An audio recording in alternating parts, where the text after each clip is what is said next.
Introducing the Open Palm Podcast, hosted by Jerome Shaw. Available today on your favorite podcasting platforms, including Apple Podcasts, Spotify, Anchor.fm, and many more. The Open Palm Podcast, where the host engages his listeners with inspirational messages, motivating themes, and thought-provoking ideas. Topics include: make more mistakes, how much is your value, don't get right, get going, learning to let go, excellence is a habit, and more. Binge listen today. Subscribe today. It's getting excellent ratings. That's the Open Palm Podcast, hosted by Jerome Shaw. You can also find it on YouTube. Make sure you share it with your social networks and connect on Twitter and Instagram at Jerome Shaw. That's the Open Palm Podcast with Jerome Shaw. Available today on your favorite podcasting platforms. Go listen, download, and subscribe now. Hello there. Hello there. Hey. How's it going? How are you feeling? Feeling good? Nice. Nice. All right. So today, I actually wanted to talk to you about a little something that has been asked me, to me. People have asked me about this for quite a few months, just a few months now. They have asked me about this instrument that I go around and I take with me from place to place. Now, this instrument is this one, and it is called a shakuhachi. A shakuhachi. Now, the shakuhachi, just a brief explanation of what I know about the instrument. It is a bamboo flute. They often take, 1 to 3 years to make one of these things. It's a process. Bamboo itself grows so long, it takes so long to grow. But, you got to cultivate the bamboo. You got to, take the bamboo, dry it out, drill holes into it, and all sorts of stuff. So this is it's a process. I don't know exactly how many years it took to make this one, but just one of these instruments takes quite a while to make. So they're very unique, and this one has, just it means a lot to me. I've been taking it on all my hiking and different places. So there's 4 holes in the front, 1 hole in the back, and this instrument, it originated in China. So it started in China, but it was popularized by Japanese. So it was popularized in Japan, and it represents their reverence for nature. It's a meditative instrument, and it really utilizes the breath. So, the breath itself, the breath is life. We can't live without the breath, right? So, we breathe so shallow. We don't realize how shallow we breathe day by day. And so if the breath is life, when we play instruments like this, when I'm playing this, what you're really listening to is my life. And I feel like that's what connects a lot of people with this. When they hear it, they're like, oh my gosh, what a beautiful sound. And even one of my family members told me that it reminded him of his father.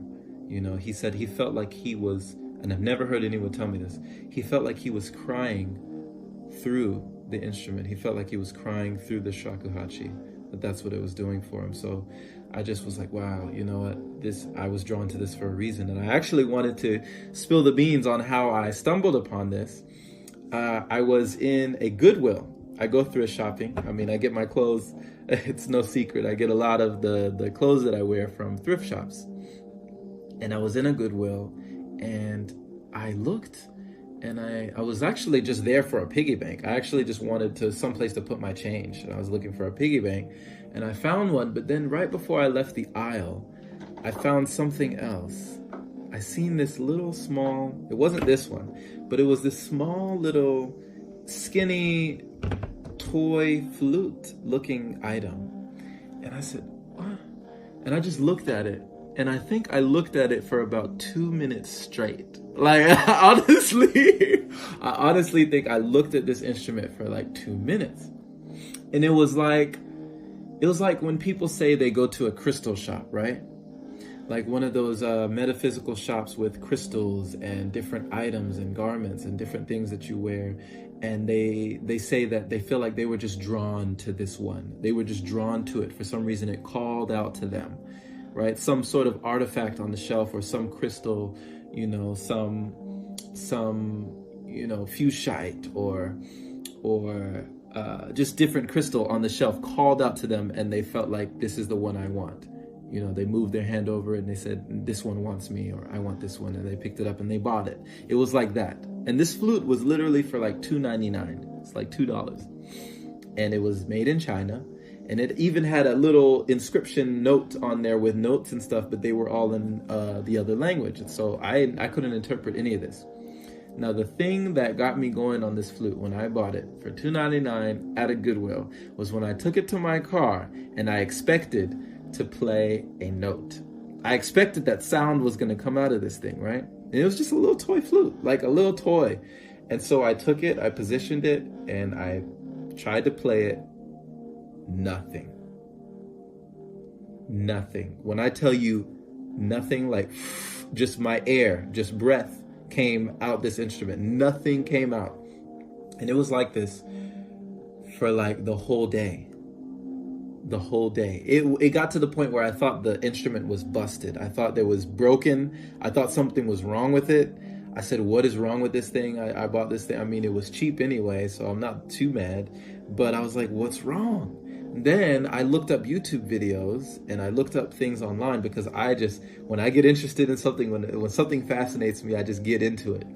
And I looked up these videos trying to figure out, what is wrong with this instrument? How do I play it? Then I said, is something wrong with me? Is something wrong? And so I figured out that it was my embouchure. It was the way that I was forming my mouth to cut the air. The air, in order to play the instrument, your air has to split in two.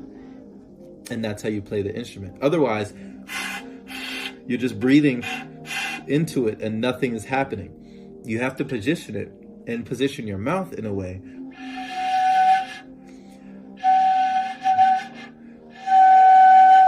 so that air actually like passes through in the way that it's supposed to correctly for sound to come out. So literally nothing was happening for the first day. It took me a day to play one note, to get the posture, everything down, one note.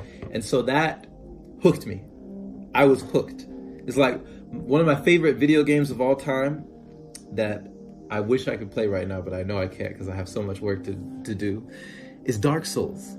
Dark Souls hooked me when I died. Their slogan, their tag, Dark Souls, if anybody's ever played that game, is that you died.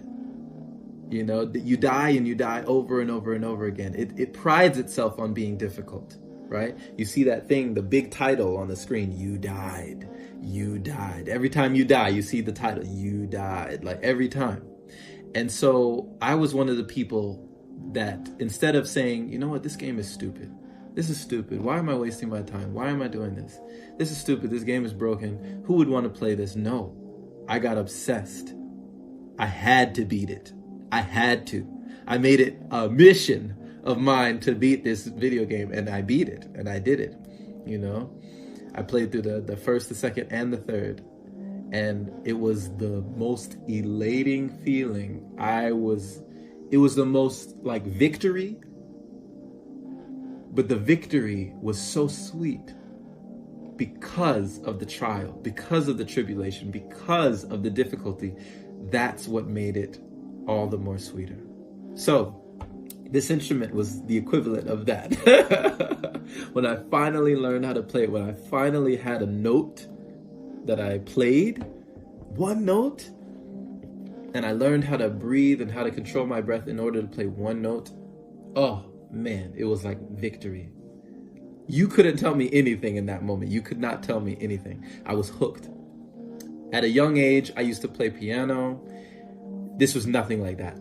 Nothing like that. This instrument, literally, it called out to me. This form of instrument, I should say, because I'm continuing to buy Shakuhachis. I mean, they're easily run like $1,000 plus for one Shakuhachi. This one I got a deal on out in the Japanese village in Los Angeles. I got a deal, right? For $100. That was a deal for this. So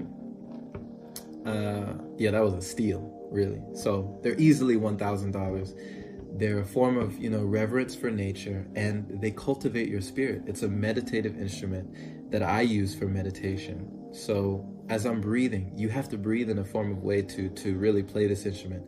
And if you're not used to deep breathing, you can go away from this instrument feeling super lightheaded, like you're just in another world for a few seconds. I've used this for so many different things, but what I'm using it for now is to cultivate my spirit. And the more I master this, the more I master myself. And I'll leave you with a quote that I heard from Stevie Wonder. I remember I watched Stevie Wonder in concert, and he said that it doesn't matter what instrument it is, but if you can learn a musical instrument, there's an abundance of them, but if you can learn one musical instrument, it's one of the best things that you can do for your soul. For your soul is to learn a musical instrument. Doesn't matter what it is, just learn one. Find something that connects to you. Just learn it, a little bit at a time. You don't have to be a professional. Just learn how to play it. And it's one of the best things you can do for your soul. I hope that you enjoyed this episode where I went in depth on the shakuhachi and why this has become my favorite instrument of all time, the one that I've played. I used to play different instruments in middle school and band, and playing percussion, the drums, the baritone, the piano, and nothing has touched me in life quite like this instrument here, quite like this bamboo flute. So thank you for listening. Thank you for being a part of this. Thank you for sharing your presence in this episode. And I do feel like this was for you. Even if you're someone who doesn't play a musical instrument, just finding something in your life that speaks to you, that can cultivate your spirit. I feel like that is very important. It's very important.